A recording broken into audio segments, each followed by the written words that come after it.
नमस्कार, मैं हूं अश्विन मिश्रा। आप देख रहे हैं हिंदी खबर का खास शो खेल खबर। खेल के मैदान से लेकर ड्रेसिंग रूम तक की खबरों पर रहेगी नजर। आइए नजर डालते हैं आज के खेल सुर्खियों पर। पिता की मौत से बनी मजबूत, मां बहन की फिक्र ने लड़ना सिखाया।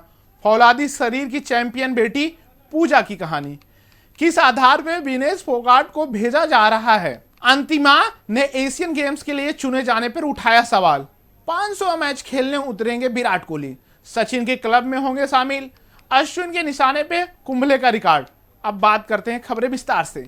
पिता की मौत से बनी मजबूत, मां बहन की फिक्र ने लड़ना सिखाया।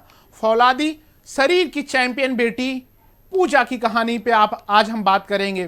पूजा तोमर को अपनी जिंदगी की शुरुआत में ही विश्वास हो गया था कि जैकी चैन की किताब से मार्शल आर्ट के दांव पेच की प्रैक्टिस कर लड़कों को हराया जा सकता है। पीटने की तलब भले ही पूजा के भीतर दबी आक्रामकता के कारण थी, जिसे सही दिशा देने की जरूरत थी, मगर काफी हद तक उनकी दो बहनों और मां की सुरक्षा करने की जरूरत से भी उपजी थी। देखिए रिपोर्ट। एक ऐसा परिवार जहां लड़का और लड़की में भेद किया जाता हो, वहां सिर्फ 6 साल की उम्र में अपने पिता को खो देने के बाद की जिम्मेदारियों ने पूजा को एक कठोर सेनानी बना दिया। रविवार रात मैट्रिक्स फाइट नाइट में रूस की अनास्तिया फिफनोवा को हराते हुए अपना टाइटल डिफेंड किया है।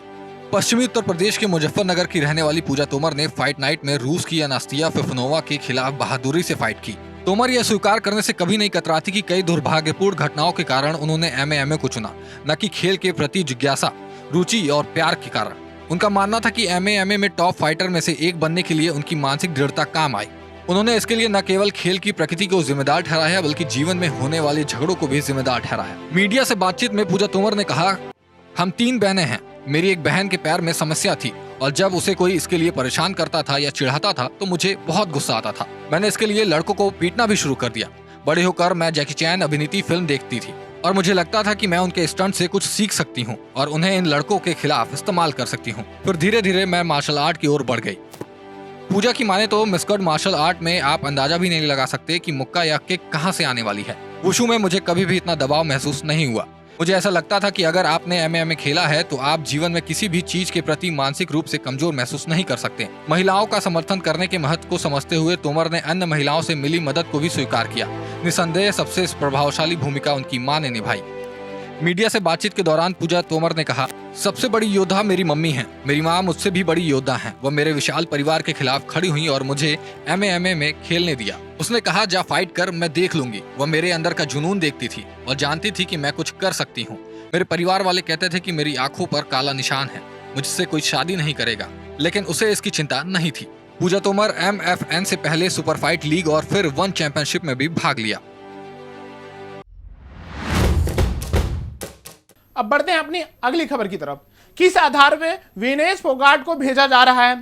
अंतिम ने एशियन गेम्स के लिए चुने जाने वाले टीम पर उठाया सवाल। एशियन गेम्स 2023 के लिए भारत की ओर से महिला पहलवान विनेश फोगाट को 53 किलो भार वर्ग में और पुरुष पहलवान बजरंग पुनिया को 65 किलोग्राम भार वर्ग में अंतिम ओलंपिक संघ की नियुक्ति की गई समिति ने डायरेक्ट एंट्री दे दी गई है। अब इस पे एक रिपोर्ट देखें, फिर बात करते हैं। अब मौजूदा अंडर 20 विश्व चैंपियन पहलवान अंतिम पंघाल ने विनेश फोगाट को एशियन गेम्स में डायरेक्ट भेजने पर सवाल खड़ा किए हैं। विनेश फोगाट और बजरंग पुनिया के अलावा बाकी पहलवानों को एशियन गेम्स के लिए 22 और 23 जुलाई को ट्रायल से गुजरना होगा।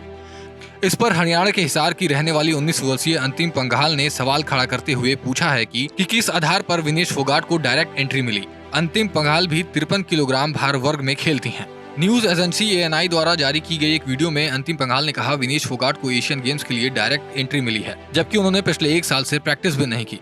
पिछले 1 साल में उनके पास कोई भी उपलब्धि नहीं है। उन्होंने कहा, पिछले साल जूनियर वर्ल्ड चैंपियनशिप में मैंने गोल्ड मेडल जीता था और मैं ऐसा करने वाली पहली भारतीय महिला पहलवान बनी थी। 2023 में एशियन चैंपियनशिप में मैंने सिल्वर जीता, लेकिन पिछले 1 साल में विनेश के पास दिखाने के लिए कोई भी उपलब्धि नहीं है। अंतिम पंघाल ने कहा कि साक्षी मलिक ने ओलंपिक में मेडल जीता था, उन्हें भी नहीं भेजा जा रहा। विनेश के बारे में क्या खास है जो उन्हें भेजा जा रहा? बस ट्रायल करवाएं। मैं ये नहीं कह रही कि मैं ही उन्हें अकेले हरा सकती हूँ, बल्कि यहाँ कई और लड़कियां हैं जो उन्हें हरा सकती हैं। अब सेगमेंट की आखिरी खबर की तरफ बढ़ते हैं। 500वां मैच खेलने उतरेंगे विराट कोहली। सचिन के क्लब में होंगे शामिल। और इस खबर में हम बात करेंगे कुंबले को कैसे अश्विन पीछे छोड़ सकते हैं। भारत और वेस्टइंडीज के बीच 2 टेस्ट मैच की सीरीज का दूसरा मुकाबला 20 जुलाई को खेला जाएगा। टीम इंडिया सीरीज में 1-0 से आगे है। उसने वेस्टइंडीज में खेले गए पहले टेस्ट में पारी और 141 रन से जीत हासिल की थी। यह भारत के पूर्व कप्तान विराट कोहली का 500वां अंतर्राष्ट्रीय मैच होगा। कोहली ने अब तक 499 मैच खेल चुके हैं। देखिए खास रिपोर्ट विराट कोहली के कैरियर पे। उन्होंने 110 टेस्ट, 274 वनडे और 115 टी20 मैच देश के लिए खेले हैं। कोहली 500 अंतर्राष्ट्रीय मैच खेलने वाले 10वें खिलाड़ी होंगे। सचिन तेंदुलकर, महेंद्र सिंह धोनी और राहुल द्रविड़ के बाद 500 अंतर्राष्ट्रीय मैच खेलने वाले वह भारत के चौथे खिलाड़ी बन जाएंगे। सचिन ने अपने करियर में 664 मैच खेले थे। धोनी ने 538 और टीम इंडिया के मौजूदा कोच द्रविड़ 509 मैच खेले थे। विराट के बाद अब आर अश्विन की बात करें। वही आर अश्विन जो WTC में उनके चुने न जाने पर काफी विवाद हुआ था, अब एक नई उपलब्धि वो हासिल करने जा रहे हैं। अश्विन ने पिछले मैच में 12 विकेट हासिल किए थे। उन्होंने 8वीं बार एक मैच में 10 या उससे ज्यादा विकेट लेने के मामले में अश्विन ने अनिल कुंबले के 8 की बराबरी कर ली है। वेस्टइंडीज में अगर वह 2 पारियों में से एक पारी में अगर 5 विकेट से ज्यादा ले लेते हैं तो वो कुंबले से आगे निकल जाएंगे। देखिए इस पे खास रिपोर्ट। अश्विन ने पिछले मैच में 12 विकेट हासिल किए थे। उन्होंने 8वीं बार एक मैच में 10 या उससे ज्यादा विकेट लिए थे। इस मामले में अश्विन ने अनिल कुंबले की बराबरी कर ली थी। त्रिनिदाद में अगर वो 2 पारियों में से एक पारी में भी अगर 5 विकेट से ज्यादा ले लेते हैं तो वह कुंबले से आगे निकल सकते हैं। इसके अलावा वो भारत वेस्टइंडीज के बीच मैच में सबसे ज्यादा विकेट लेने के मामले में भी कुंबले को पीछे छोड़ देंगे। पूर्व कप्तान कुंबले और भारत वेस्टइंडीज मैच में 74 विकेट है। अश्विन के 72 विकेट हैं। उन्हें पूर्व दिग्गज गेंदबाज को पीछे छोड़ने के लिए सिर्फ 3 विकेटों की आवश्यकता है। खेल खबर में आज इतना ही। कल फिर हाजिर होऊंगा नए खेल खबर के नई सुर्खियों, नई कहानियों, नए अपडेट के साथ। तब तक आप देखते रहें हिंदी खबर। धन्यवाद।